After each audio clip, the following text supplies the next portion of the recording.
So guys, a congressman in the United States was spotted in a video shedding tears over the level of insecurity in Nigeria, and he said they cannot sit down and watch this continue. Now, this headline here says, Tinubu's government is sitting back and not doing enough. U.S. Congressman Bill Hiltinger fights back, tears over killings in Nigeria. I went to school with kids from Nigeria. That's what he said, that he knows Nigerians very well. He had some of them as his schoolmate. He can't believe what is happening to them. So guys, a whole lot is happening. Now, the Bishop of Benue State, Marco, the Benue State, was also in the US and has presented more evidence to genocide that the Tinubu's government can no longer resist. So guys, you need to listen to this bishop. This was the same bishop that went to the United States at the initial time to raise alarm over the level of killing. Do you know how many churches have been shut down in Benue State? Even where the Reverend sisters stay in Benue State, shut down. I mean, many people have been moved to IDP camps. Now, this bishop still made a presentation. I want you to take your time and watch this video for you to hear from the horse's mouth what this bishop has got to tell the entire world of the level of insecurity. This is coming at a time when the Benue governor was spotted just today, making statement that there is nothing like genocide in his state. This is a man that before now he raised alarm, but this time now he doesn't want to speak against the Tinubu's government because he is an APC member. So guys, this governor is a reverend father, and in case you don't know, a reverend father who was kidnapped in Kaduna State has been reported killed by his captors. They just kidnapped him like 2-3 days ago, and today we got the news that he has been died in captivity. And the Reverend Father in Benue is saying there is no genocide against Christians. This headline here says, the US Congress is discussing Nigeria and possible military action. Now, I'm going to allow you to take a look at all this video, what the United States is saying and what the Bishop of the Archdiocese of Makurdi has got to tell the world. Take your time, watch these videos. Let me know your thoughts in the comment section below. Please don't forget to subscribe and turn on the bell notification. Thank you. When 200 people were murdered, killed in a church. Now, I want to ask this. So one question was, did things improve? I think the answer is no on that. Here's the question. Proportionally, do we see Christians killing Muslims in Christian areas of Nigeria the way that we are seeing radicalized Islamists killing Christians in Muslim areas of Nigeria? What I can tell you, Representative Huizenga, is that Christians are disproportionately targeted based on their population. Exactly. And by the way, for those that you can't pick up with the microphones, there's audible yeses behind you. Again, the people that are watching who are nodding their heads. Why? Because they have lived this. Their families have lived this. I went to school with kids from Nigeria.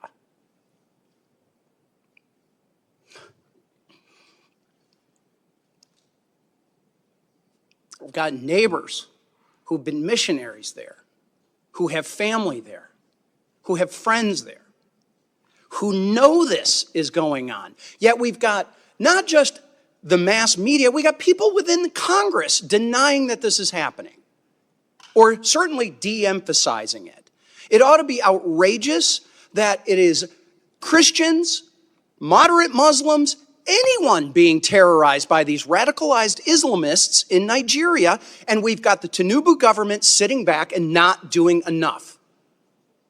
And I recently just was interviewed by Nigerian television, Arise TV, and that was really their question. Is the Tinubu government doing enough?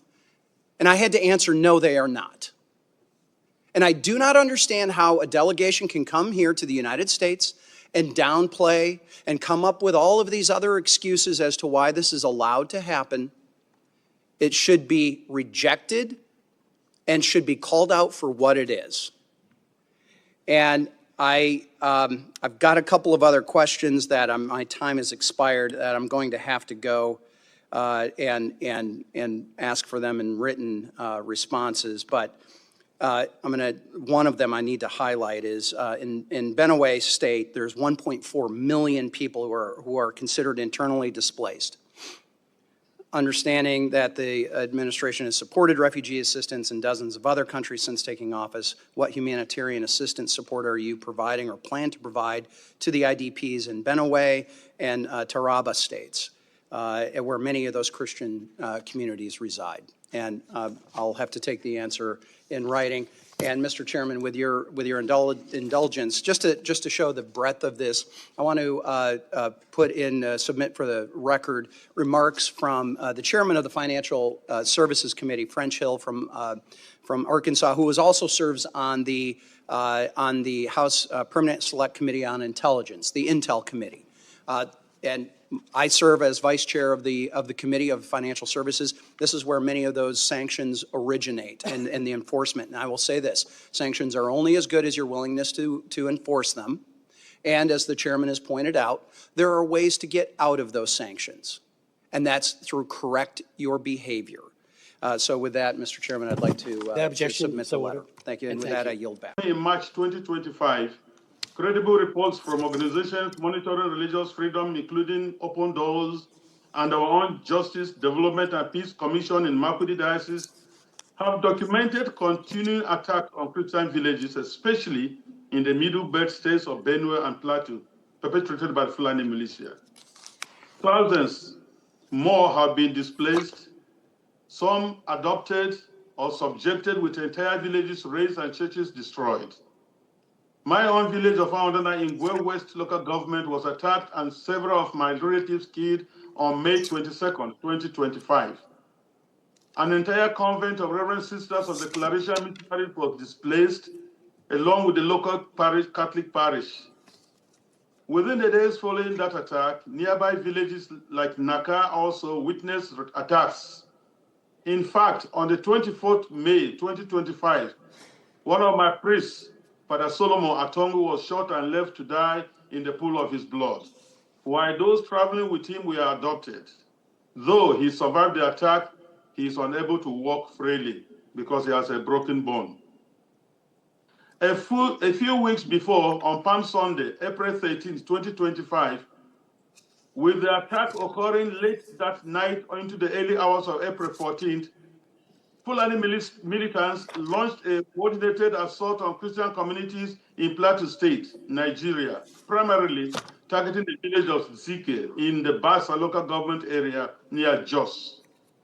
This incident was part of a broader wave of violence in the region during Holy Week, targeting Christians as they prepare to celebrate one of the most holy, important feasts in our church. In my own diocese of Makurdi, you are all familiar with the massacres of Saturday, 13th June in Yellowater, where 278 persons, men, women, and children were killed in a manner too gory to describe here by people shouting Allah Akbar, while slaughtering their victims. It took the prayers of the Holy Father Pope Leo XIV on Sunday, June 14th, for the government in Nigeria to even acknowledge this evil. Even so, the federal government still seeks to downplay the numbers and has yet to properly care for the survivors, even as I speak. Adoptions of clergy and laity remain rampant. Priests and pastors are prime targets for elimination.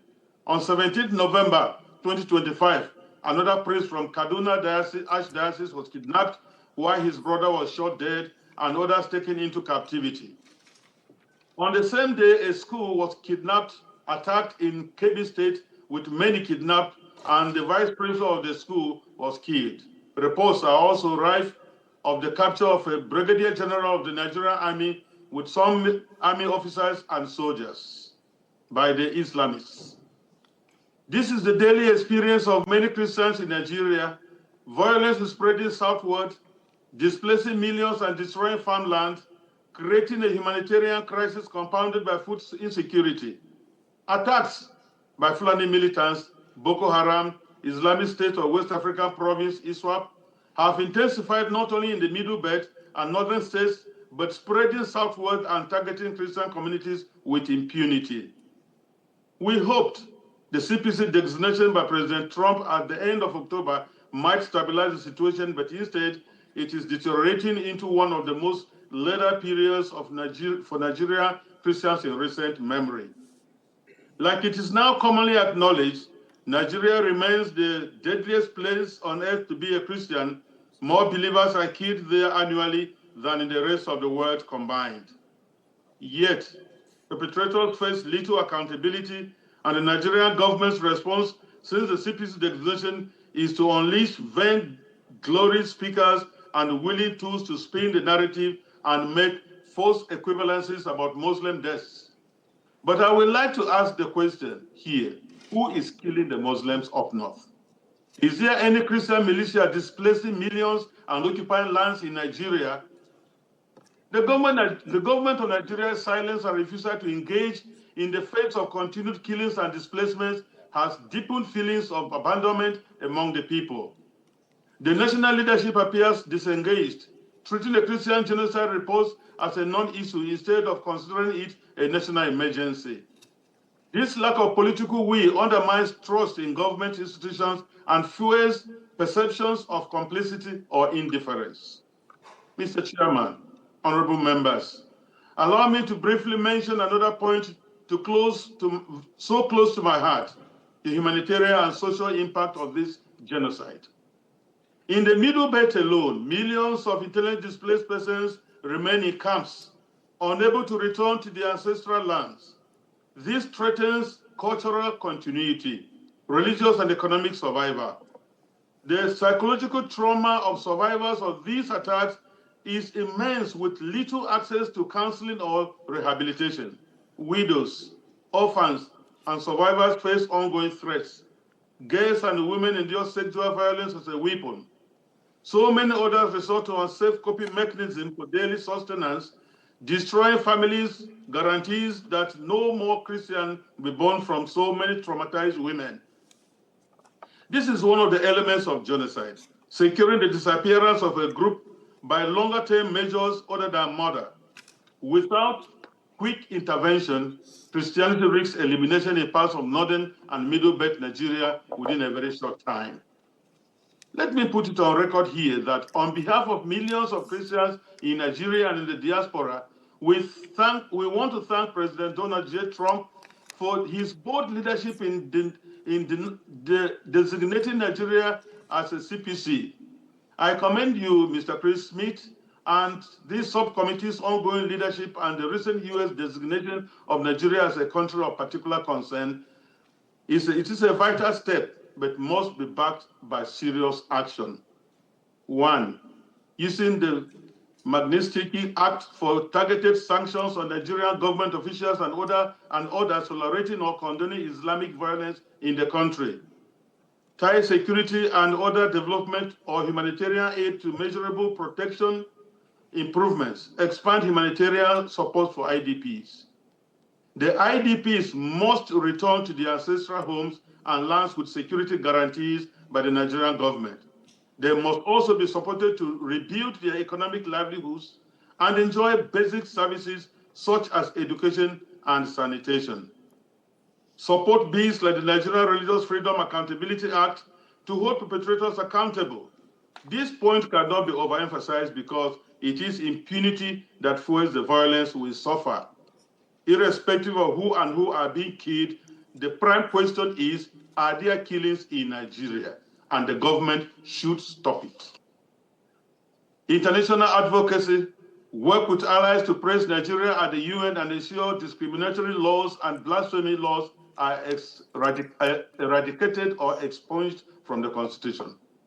Closing call to action. The CPC designation has brought immense joy, hope, and spiritual resilience to communities under siege in Nigeria. The Christian faith-based organizations remain among the few sources of relief and encouragement, filling the vacuum left by government inaction.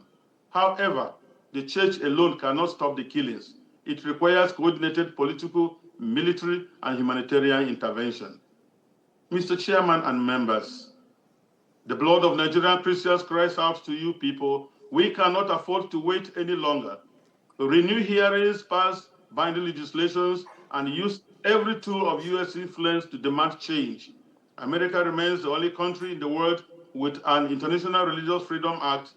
America has a unique role in defending religious freedom globally. Please enact concrete actions according to the CPC designation. We all know that inaction emboldens the extremists even more. Thank you for listening. I welcome you for this. Thank you. Chair recognizes Mr. Hazenga. Thank you, Chairman Smith. And I'm going to deviate a little bit from my written remarks, much to the chagrin of my staff, but I feel it needs to be addressed right from the very beginning. The simple fact is radicalized Islamists are running amok in Nigeria. They're terrorizing moderate Muslims, they're terrorizing Christians, and they are targeting Christians. That cannot be disputed. And while we see many people trying to emphasize the outside issues, lifestyle, who owns land, who is the herder, et cetera, they want to emphasize that those are the key drivers and that they're the key drivers of everything but religion. And I and many others, and I'm not just talking about those of us on this committee or Americans, I'm talking about religious leaders in Nigeria, believe religion is one of, if not the main driver of targeted violence. Now will apply to the necessary pressure to the government to reduce these persecutions. Thank you very much. We are putting together, as I mentioned, a comprehensive plan to use all the tools available. And so I expect, as we're cooperating with the government of Nigeria on what those tools will be, if there is specific U.S. government programs or assistance that will require a waiver, and through agreement in our cooperative relationship with the government of Nigeria. Nnamdi Kanu is a clear example. In 2022, Nigeria's Court of Appeal struck down the charges against him and ordered his release. The UN Working Group on Arbitrary Detention has also called for his unconditional release. Yet he remains in solitary confinement, in deteriorating health, and recently had to represent himself in court. Nigeria has signaled that the law is optional and targeting Christians is fair game. Just hours ago this morning, despite the pleas and cries of the Nigerian people and many Nigerian lawmakers, Nnamdi Kanu was convicted on all charges. For fiscal year 2025, the U.S. has requested nearly $8 billion for sub-Saharan Africa. But when Americans see political prisoners, judicial defiance, and the slaughter of Christians, they understandably ask, as they meet their own struggles, why should our tax dollars support governments that refuse to protect their own people? Is our aid aiding a genocide? Nigeria is a nation of tremendous potential, but that potential is being choked out by violent persecution of its Christian population. No country can build a stable future where churches are burned, believers are killed, and communities live in fear. Spend between 10 and 15 minutes to address it. The dictionary defines genocide as, because I knew you were going to ask, so I got ready for you. The dictionary defines genocide as the deliberate and systematic killing or persecution of a large number of people from a particular national or ethnic group with the aim of destroying that nation or group of people. And with that definition, I'm going to turn my answers to a question or questions to the majority of you who are here today. Let me give my response a background. I was born in 1952 in Zaria. I was born in the military barracks. I grew up in Kaduna, Zaria, Kaduna, Kanu.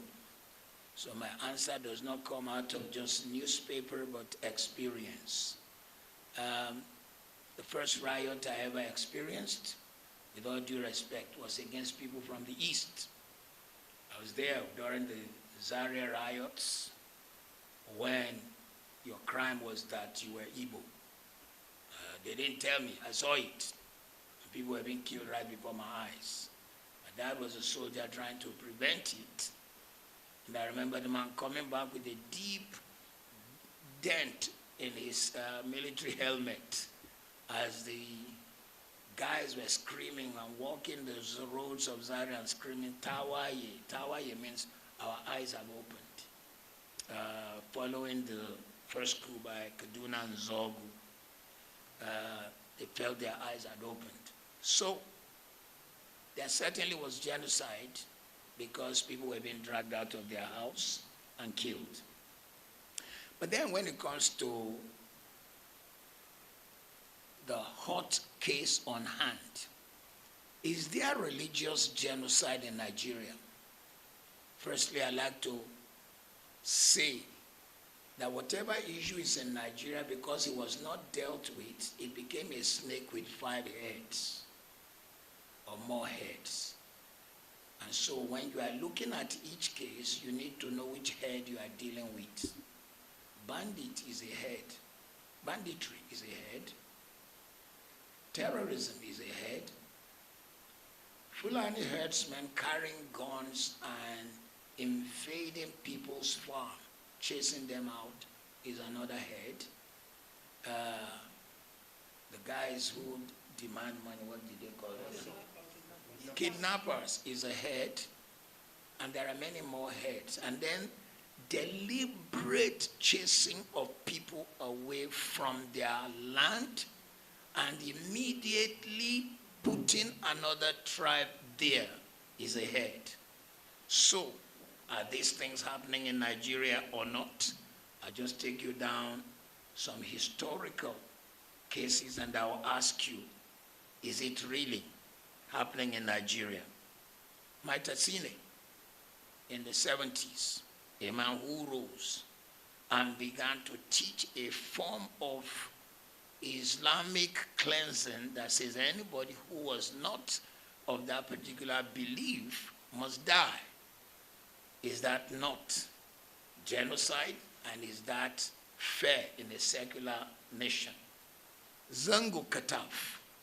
Zango Kataf, in case you don't know, what you know as Kaduna State was once including Katsina.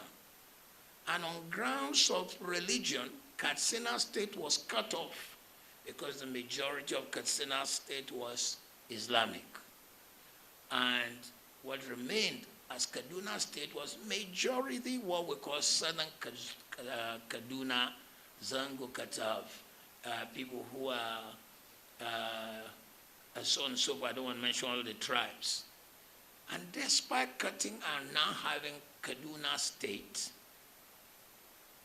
the south of Kaduna State is 99% Christian, producing Professor Ishaya Audu, first Vice Chancellor Amadu Bello, producing General Ishaya Bameyi, producing former Deputy Governor Central Bank Melafia. But somebody was still not satisfied and wanted their land. And particularly under the watch of a particular governor, probably 23,000 of these people died. Is it so? Is it not so? And if people of that number died, I mean, Zangu Kata, people were being hacked, cut like animals because you wanted their land and because they didn't follow your religion. Is that genocide or not? There was beheading in Kano because, what's the name of the evangelist? Reinhard Bonnke came to hold a crusade, and they said, Christian crusade is not allowed. Not only did they destroy the equipment, they cut Christians. Is that genocide or not? Deborah Samuel, a girl in a polytechnic in Nigeria, in the north, she saw on the platform of her class that people were posting religious things. She said, hey, this platform is for our study, not for religion. They went, they killed her. And when it became a court case, 52 barristers who hold the religious faith different from hers showed up to defend the guys who killed her. Is that genocide or not? Evangelist Eunice in Greater Abuja went out 5 a.m. to do what we used to do down south here. And when we were kids, I was born a Muslim. My name is Ahmed. My mother is Aishat. My brother is Mudashir. My sister is Khadijat. My dad is Salau. But we knew people who would wake up and be waking people to prayer. That was what Evangelist Eunice did, and they hacked her to death. And then, if all that is not genocide, and if it is just religious intolerance, what happened when Melafia came out and said, I am from southern Kaduna, and 23,000 of our people died, and actually when we call people who should come and defend them, the military, the police, they don't show. It is after the people are gone that they show. And they say they have it on good record that some mysterious helicopters are coming to give these people equipment. Is that not a plan at genocide? If you say that is not genocide, what shall we say of what's going on, in particularly states in the north that are of Christian conviction? Benue State, even today's Vanguard reports Gwande local government where people were hacked, and the plan is to chase them out, and some people come to occupy. And when I say some people, let me be bold to say Fulani herdsmen and some of the guys carrying gun come to occupy, because when I was a little kid, one of the songs on radio in the north would say, "Babanka Sanshe will come for you." That song says that the whole of Nigeria is the land belonging to Shehu Danfodio. And until that is achieved, they've reached Kwara. It may be Lagos. So somebody somewhere does not want this kind of facing the reality. Is there a genocide? You will have to answer. I haven't answered any of your question yet. But let me just say, 270 girls were carried out of a school. They were all Christians. The people who carried them committed 5 crimes. 1, child molestation, because Nigeria's criminal law says that if you sleep with anyone under, is he 18? Which is the age of consent, it's a crime. They raped these girls. 2, if you carry a person against their will across border, it's trafficking. I thought we have human trafficking laws. 3, you force these people to change religion. 4, you force them into marriage. That is the 4th criminal offense. 5, some of them were violently raped. And then 6, some of them were killed. The same people who committed this crime, you said you forgave them. Who forgave them?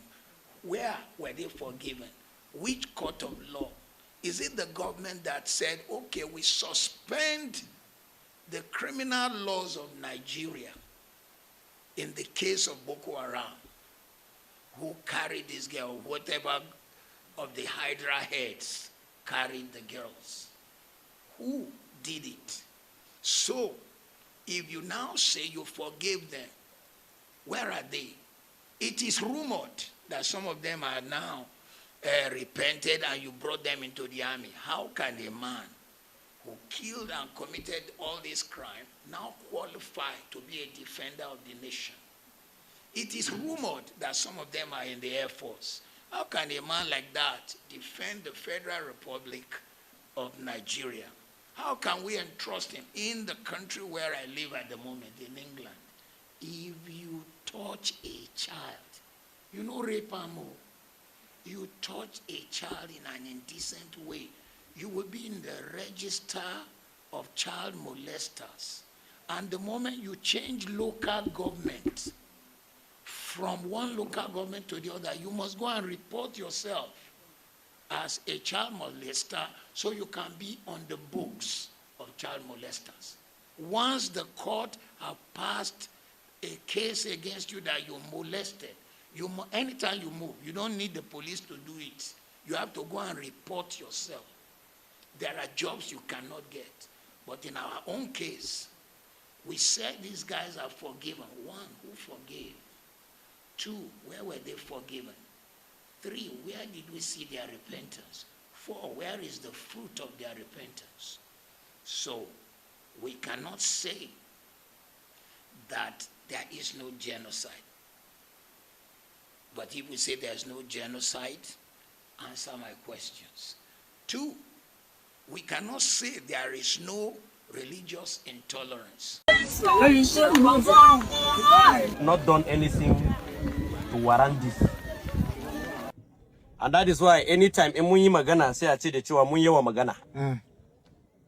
We had said the chewa there is genocide against the Christians and other non-Fulanis, and people will say no. And this is one of it. Mu tambayan da zan yi is that is government really ready to defend us, or we should rather be told that our government is helpless, security are helpless, and therefore everybody should go and acquire arms and defend himself. Let government come out and tell us that. In our own land, Ana Keshemu will be killed. In our own land, the lands have been taken over and nobody is saying anything. In our own land, we cannot move freely. In our own land, we cannot farm and harvest it. Kai, Jama, indama wuni be seniba. Let it be known today. Let it be registered in your mind today that Fulani have already declared war against us. Let that one be registered. Fulani have declared war against us. And in Agiamuku Yangwa, we cannot keep dying like this. We cannot in our own land. Zaka foreigners. Na magana de Fulani last week, even within this week. Nate bakune kuka hire bandits. You brought terrorists into the state. Have you ever reported the Choa Akwe bad element and nang fast? And these attackers came from fast. Because this is the only nearby Fulani settlement. All from fast. And I wonder what is the role of the security hideout that is established here in Kwi. I wonder, is it that they don't have those drones that they've been using to trail the movement of people, or have the drones, gone down, or there is a collusion somewhere, there's a compromise somewhere. And the drones should guide them. That we want to believe the Chewa, they've been armed with sophisticated gadgets. The drones are there, the arms are there, the mobility is there. So what then is happening? What then is happening? So now for the one and doing, let everybody know the Chewa, this is the state of life we have found ourselves in. Imba mutashi mu guarantee safety na muba. We will all go to extinction. So what deep never mutashi? I'm talking this with pains in my heart. Answer the Chewa Fulani and Nang fast, they have sophisticated arms. Have they ever gone there or conducting any such there? Babu. In that mutani birom. Ko mutani ecclesia muna kema Fulani hari. Da ankusan kama demu. Lokacin da zamu gane da cewa akwai zaman tsaro. That is why we know the cewa there is security in this country. Had it been we were the aggressors. So this is how we will be rewarded. This is a reward of peace-loving, disposition. If you love the land, if you are patriotic as a Nigerian, this is the price. This will be the reward. But if you are a terrorist, they will call you for negotiation. If you are a terrorist and you are getting wedded, government will attend the wedding in Nigeria, and nobody is saying anything. So therefore, if that is a position of government, then government is therefore telling us that we should also become terrorists. And may God forbid that one. Amen. Amen. But if government is telling us that we should also become terrorists to live, then we'll go home and think over it. Yes, we'll go home and think over it. Kawa mara so wa give to me.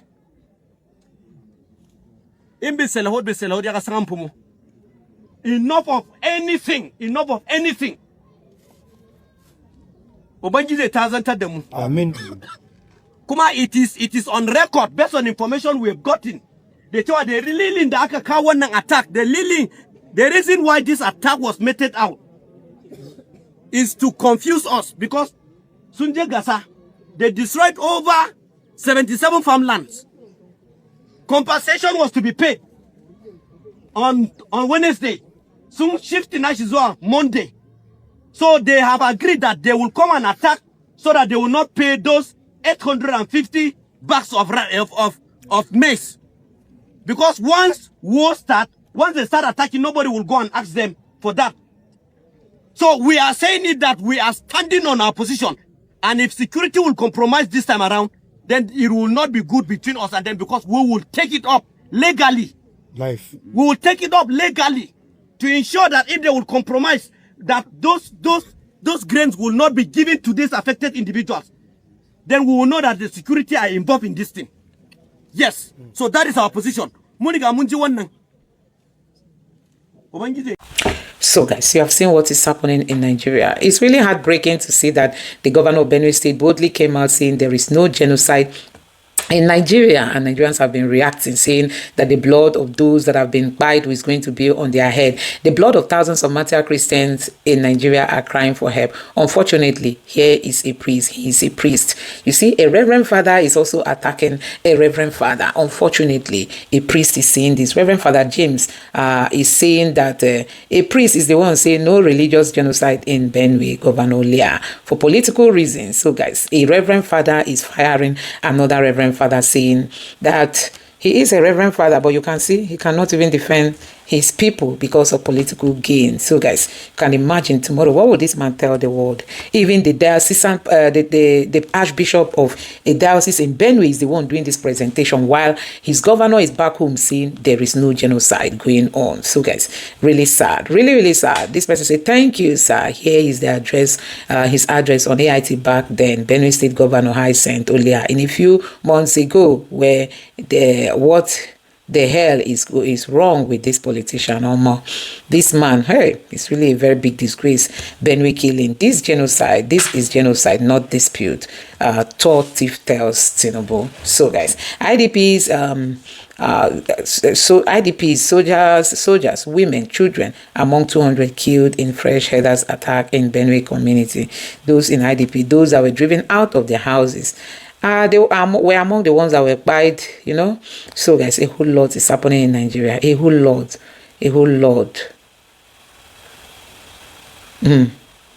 It's really, really so sad how this governor of Benue State is selling himself and selling his people for political gain. I mean, for cheap political gain.